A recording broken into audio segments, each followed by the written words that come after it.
On the outskirts of a small town, hidden behind overgrown trees and a rusting iron gate, stood an abandoned house. No one knew its full history, but locals whispered about strange happenings and sudden disappearances. They called it the Whispering House. One chilly autumn evening, 4 teenagers, Mia, Arjun, Neha and Rahul, decided to explore the house as part of a dare. Armed with flashlights and a smartphone to record their adventure, they slipped past the gate and approached the crumbling building. The front door, once grand, now hung ajar, creaking ominously in the wind. Just a house, Arjun said, feigning bravado. But even he couldn't hide the unease growing in his chest. The group entered cautiously, their footsteps echoing against the wooden floorboards. The air was damp and heavy, carrying the faint scent of mildew. The walls were covered with peeling wallpaper, and old furniture lay overturned and decayed. Then came the first whisper.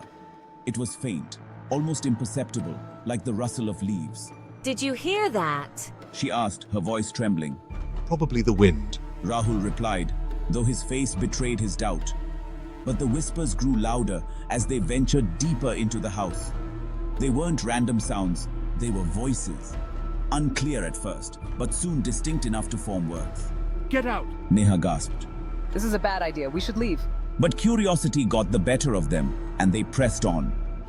The whispers seemed to guide them, pulling them toward a door at the end of a narrow hallway. Behind it was a spiral staircase leading down into a basement.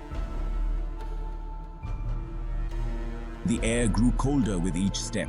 At the bottom of the stairs, they found a room filled with old photographs, each depicting the same family, a man, a woman, and a young girl. But in each photo, the faces were blurred, as if scratched out by unseen hands. Suddenly, the whispers stopped. The silence was deafening. Rahul shone his flashlight across the room, and his beam landed on a mirror hanging crookedly on the far wall. The glass was cracked and smeared with grime, but something moved within it. A shadow, separate from their reflections. Turn off the flashlight. Reluctantly, Rahul complied, plunging the room into darkness. But the shadow in the mirror didn't disappear. Instead, it began to emerge. A hand, long, bony, and pale, reached out from the glass, followed by a head with hollow, black eyes and a mouth that stretched far too wide. Run! They bolted up the stairs, their screams echoing through the house. But the whispers returned, louder now, overlapping and chaotic. The words were incomprehensible, yet filled with malice. The walls seemed to close in, and the house itself felt alive, pulsating with a dark energy. As they reached the front door, it slammed shut before their eyes. Over here! Neha screamed, tugging at the handle, but it wouldn't budge.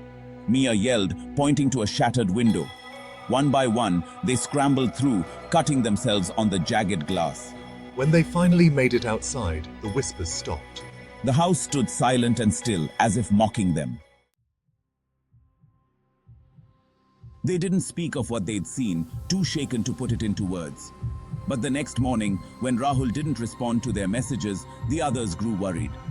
They went to his house, only to find his room empty. His parents claimed he hadn't come home the night before. Panicked, they returned to the Whispering House, hoping to find answers. But the house was gone. In its place was an overgrown lot, as if it had never existed. Rahul was never seen again. Some say the house appears to others, luring them in with its whispers. And once you hear those whispers, it's only a matter of time before you're claimed.